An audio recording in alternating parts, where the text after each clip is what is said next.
Expectativa para hoje? Expectativa para hoje é que os votos sejam pautados, a exemplo do voto do ministro Fux, sejam pautados por argumentos técnicos e estritamente jurídicos, que não haja contaminação política ou influência de vertentes ideológicas ou políticas nos votos que serão dados. Doutor, o ex-presidente Jair Bolsonaro, o senhor encontrou com ele? Ele comentou o voto do Fux? Não, ontem eu saí muito tarde daqui e hoje acabei não encontrando com ele. Como ele está proibido de utilizar telefone, a gente respeita as cautelares do ministro Moraes, então é provável que ainda encontre ele ainda hoje. Voto da ministra Carmen Lúcia, voto da ministra Carmen Lúcia, expectativa sobre esse voto específico.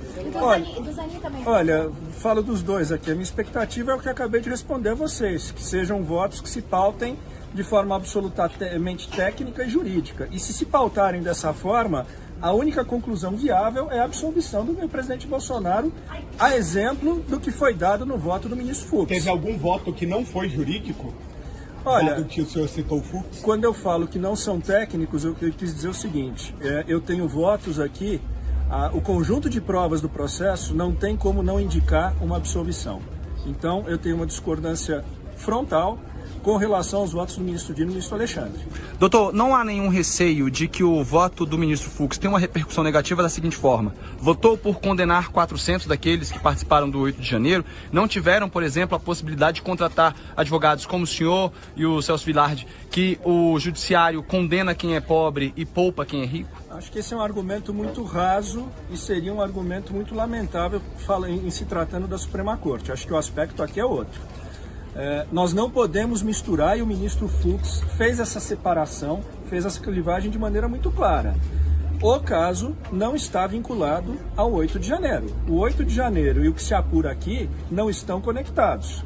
Mesmo entre os dois réus que foram condenados, vocês vão poder perceber que os fatos pelos quais o ministro Fux os condenou não são o 8 de janeiro. Então não tem como nós misturarmos aqui, é importante a gente fazer essa separação. O 8 de janeiro foi excluído do voto do ministro Fux. Em relação aos condenados, vocês vão pedir em relação aos recursos, abriu espaço, vocês já decidiram? Oi? Abriu espaço para recursos. Vocês estão perguntando também a mesma coisa. Ele abre margem para recursos? Olha, recursos viáveis. Embargo de declaração, evidentemente e a gente já vê algumas omissões nos votos que foram proferidos pelo relator e pelo ministro Dino. Né? Por exemplo, não enfrentaram o argumento de que a acusação de organização criminosa armada não é armada. Não existia arma apreendida ou emprego de arma de fogo, nada disso. E isso não foi enfrentado, pelo menos não nos votos que foram proferidos. Indo adiante aqui, acho que na pergunta do Google e na sua, haverá uma discussão sobre a possibilidade de embargos infringentes ou não. Ainda é um pouco nebuloso. Embargos infringentes, quando você trata disso no plenário, são 4 votos, mas são 11 ministros julgando. Nas turmas, nós não temos metade de 11, nós temos 5. Então, não seriam 2, seria 1 e pouco essa conta. Então, acho que é uma discussão jurídica que virá inevitavelmente a seu tempo. Se fosse para o plenário, seria bom? Primeiro que eu acho que a turma é incompetente. E isso nós temos sustentado desde o início. E o ministro Fux acolheu. A questão da competência é muito importante, porque quando você é julgado por um juiz incompetente, significa que você está sendo julgado num juízo de exceção. Tá? A Constituição Federal é clara que um presidente da República é julgado no plenário do Supremo Tribunal Federal. Logo, se entende que ex-mandatário também é julgado no Supremo, o lugar dele ser julgado seria no plenário. Acho que isso daria mais musculatura a este julgamento. Sem sombra de dúvida, teríamos mais magistrados opinando por um caso tão polêmico e não teríamos aqui essa mácula processual. Eu digo a vocês, juízo de exceção em cortes internacionais é interpretado como violação de direitos humanos. Algo que tem sido creditado recentemente, inclusive por nação estrangeira ao Brasil. Então, tenho para mim que se esse julgamento fosse feito no plenário, traria uma credibilidade muito maior a qualquer decisão que se proferisse, para absolver ou para condenar. Manifestações de Trump, o senhor acha que tem alguma relação com os votos de ontem de Fux? Eu não tenho como atribuir isso, né? Isso é uma questão política, internacional, não cabe a defesa, não cabe a advogados fazerem esse juízo. Mas é que o filho do ex-presidente está nessa mobilização. Bom, ele está nessa mobilização, mas evidentemente, e o que eu sei pelo que vocês escrevem, Eu acredito, tenho para mim, que o governo americano está acompanhando esse caso. Aliás, é declarado em várias postagens, etc. O senhor espera que as falas do filho do Bolsonaro seja gravada apenas do Bolsonaro? Não deveria ser. O filho do Bolsonaro é um ser independente, é um indivíduo independente, maior, capaz, e as falas dele não estão aqui em julgamento. Aí acho que é uma pergunta que você deveria fazer aos ministros. Obrigado, viu, doutor? Pleitear a domiciliar sobre a condenação? Olha, eu não vou antecipar nada disso, mas evidentemente o presidente Bolsonaro tem uma situação de saúde muito delicada. Não vou antecipar o que acontecerá ou não, porque a gente não tem o resultado do julgamento. Mas isso poderá ser levado à mesa em algum momento, sim. Doutor, a ameaça militar dos Estados Unidos não fere de alguma forma a soberania brasileira? Como é que o senhor vê essa? Essa é uma questão política, eu não vou responder isso. Doutor, uma última sobre o julgamento. E de política internacional, nem nacional. As questões preliminares, em grande parte, foram atendidas pelo ministro Fux e está em aberto ainda. Vocês têm esperança de que alguma outra questão preliminar seja apresentada? Olha, eu tenho nós sempre acreditamos muito nas questões preliminares. O voto do ministro Fux, ele acolheu praticamente a totalidade das nossas teses. Na prática, ele só excluiu a questão da colaboração do Mauro Cid, que ele validou. Mas as demais teses preliminares de incompetência do Supremo Tribunal Federal, incompetência da primeira turma, e cerceamento de defesa, que, repito, são teses graves. São teses que, colocadas em cortes internacionais, se vocês pesquisarem jurisprudência das cortes internacionais, são teses muito caras a essa perspectiva. Por quê? São interpretadas como violação de direitos humanos. Submeter alguém a um tribunal de exceção ou cercear a defesa violando o devido processo legal. Então, são teses que, para nós da defesa, são muito caras. São teses importantíssimas e nós acreditamos sim que elas devam ser revisitadas nos votos de hoje, né? Obrigado, viu, doutor? O estado espiritual dele hoje? Eu não falei com ele.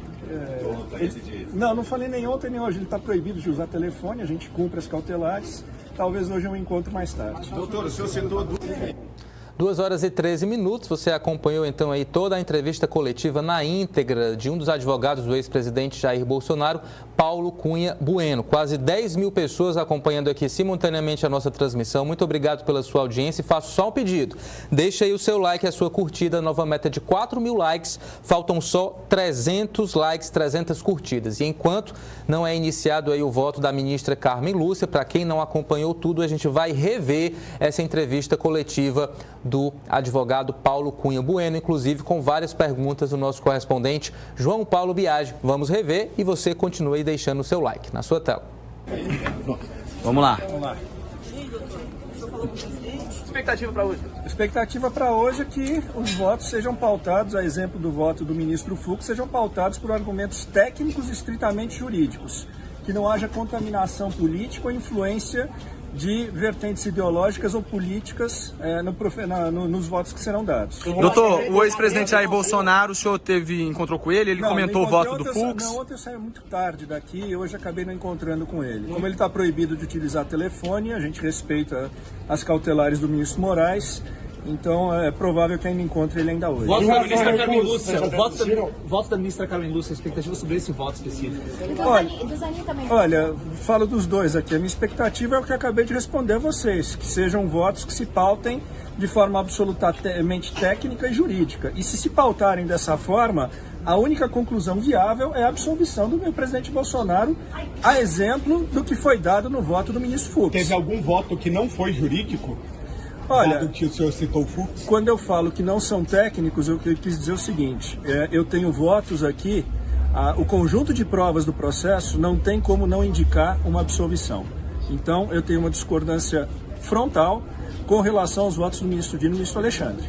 Doutor, não há nenhum receio de que o voto do ministro Fux tenha uma repercussão negativa da seguinte forma: votou por condenar 400 daqueles que participaram do 8 de janeiro, não tiveram, por exemplo, a possibilidade de contratar advogados como o senhor e o Celso Vilardi, que o judiciário condena quem é pobre e poupa quem é rico? Acho que esse é um argumento muito raso e seria um argumento muito lamentável em se tratando da Suprema Corte. Acho que o aspecto aqui é outro.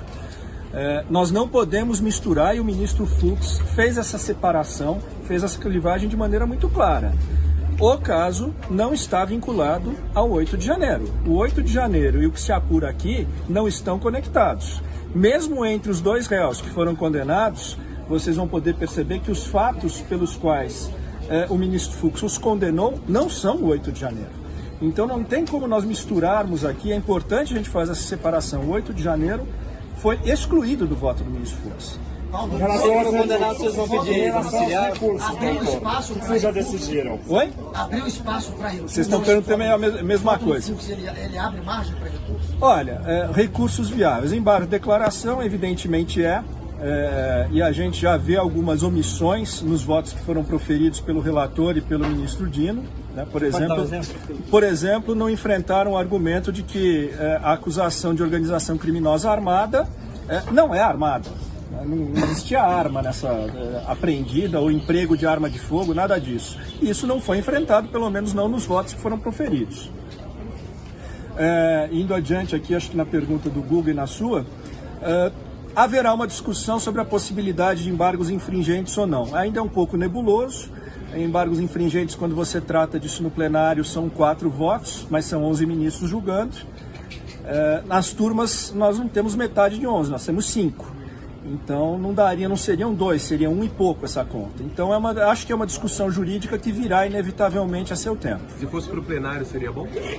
Eu acho, primeiro que eu acho que a turma é incompetente. E isso nós temos sustentado desde o início. E o ministro Fux acolheu. A questão da competência ela é muito importante, porque quando você é julgado por um juiz incompetente, significa que você está sendo julgado num juízo de exceção. A Constituição Federal é clara que um presidente da República é julgado no plenário do Supremo Tribunal Federal. Logo, se entende que ex-mandatário também é julgado no Supremo, o lugar dele ser julgado seria no plenário. Acho que isso daria mais musculatura a este julgamento, sem sombra de dúvida, teríamos mais magistrados opinando por um caso tão polêmico e não teríamos aqui essa mácula processual. Eu digo a vocês, juízo de exceção em cortes internacionais é interpretado como violação de direitos humanos. Algo que tem sido creditado recentemente, inclusive por nação estrangeira ao Brasil. Então, tenho para mim que se esse julgamento fosse feito no plenário, traria uma credibilidade muito maior a qualquer decisão que se proferisse, para absolver ou para condenar. Manifestações de Trump, o senhor acha que tem alguma relação com os votos de ontem de Fux? Eu não tenho como atribuir isso, né? Isso é uma questão política, internacional. Não cabe à defesa, não cabe a advogados fazerem esse juízo. Mas é que o filho do ex-presidente está nessa mobilização. Bom, ele está nessa mobilização, mas evidentemente, e o que eu sei pelo que vocês escrevem, eu acredito, tenho para mim que o governo americano está acompanhando esse caso. Aliás, é declarado em várias postagens, etc. O senhor espera que, como as falas do filho do Bolsonaro, seja gravada a pena do Bolsonaro? Não deveria ser. O filho do Bolsonaro é um ser independente, é um indivíduo independente, maior, capaz, e as falas dele não estão aqui em julgamento. Aí acho que é uma pergunta que você deveria fazer aos ministros. Obrigado. Vão pleitear a domiciliar sobre a condenação? Olha, eu não vou antecipar nada disso, mas evidentemente o presidente Bolsonaro tem uma situação de saúde muito delicada. Não vou antecipar o que acontecerá ou não, porque a gente não tem o resultado do julgamento. Mas isso poderá ser levado à mesa em algum momento, sim. Doutor, a ameaça militar dos Estados Unidos não fere de alguma forma a soberania brasileira? Como é que o senhor vê essa? Essa é uma questão política, eu não vou responder isso. Doutor, uma última sobre o julgamento. E de política internacional, nem nacional. As questões preliminares, em grande parte, foram atendidas pelo ministro Fux e está em aberto ainda. Vocês têm esperança de que alguma outra questão preliminar seja apresentada? Olha, eu tenho nós sempre acreditamos muito nas questões preliminares. O voto do ministro Fux, ele acolheu praticamente a totalidade das nossas teses. Na prática, ele só excluiu a questão da colaboração do Mauro Cid, que ele validou. Mas as demais teses preliminares de incompetência do Supremo Tribunal Federal, incompetência da primeira turma, e cerceamento de defesa, que, repito, são teses graves. São teses que, colocadas em cortes internacionais, se vocês pesquisarem jurisprudência das cortes internacionais, são teses muito caras a essa perspectiva. Por quê? São interpretadas como violação de direitos humanos. Submeter alguém a um tribunal de exceção ou cercear a defesa violando o devido processo legal. Então, são teses que, para nós da defesa, são muito caras. São teses importantíssimas e nós acreditamos sim que elas devam ser revisitadas nos votos de hoje, né? Olá, você que chegou até aqui. A rede de comunicação NBS está crescendo e você faz parte dessa história. Estamos expandindo nossos horizontes e levando conteúdo de qualidade para ainda mais pessoas. Tem curiosidade pelo mundo e pela ciência? Então conheça o canal NBS, com conteúdos atemporais e fascinantes. Quer se manter bem informado com leveza?